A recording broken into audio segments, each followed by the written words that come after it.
ng bayan, maasahan anumang panahon. Magandang oras po sa ating lahat. Narito ang update sa lagay ng ating panahon ngayon at sa susunod na 24 oras at sa binabantayan nating si Bagyong Christine.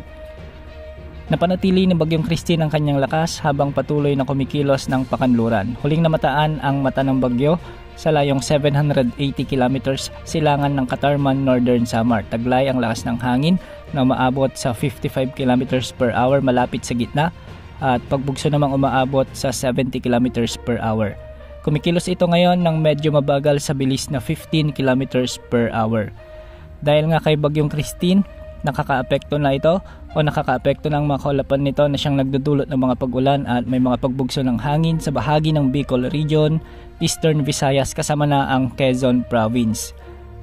Samantalang magiging maulap naman ang mga kalangitan na may mga kalat-kalat na pag-ulan at pagkidlat pagkulog sa bahagi ng Metro Manila sa may Mimaropa, Zamboanga Peninsula, Northern Mindanao, Caraga, Bangsamoro Region, sa may Aurora, ang nalalabing bahagi ng Calabarzon at ang nalalabing bahagi ng Visayas.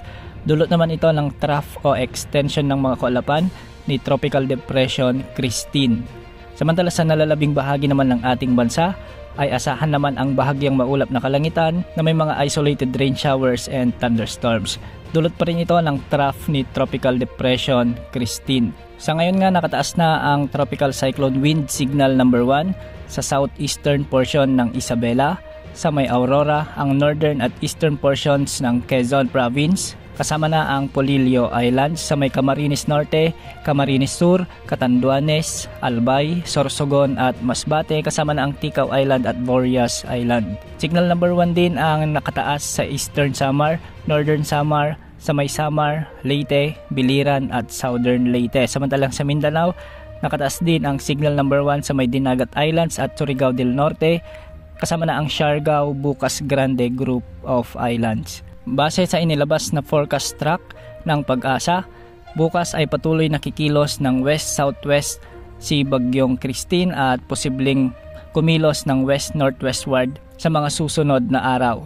Makikita rin sa forecast track na ito ay posibleng maglandfall sa bahagi ng Northern Luzon, particular sa may Aurora, Isabela o di kaya naman sa mainland Cagayan. Hindi rin inaalis ang posibilidad na mas bumaba pa ang track nito at makaapekto sa may Central Luzon.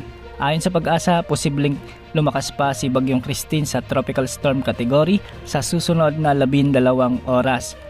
Posible rin nitong maabot ang severe tropical storm pagsapit ng Miyerkules at maging typhoon category pagsapit naman ng Huwebes bago ito maglandfall.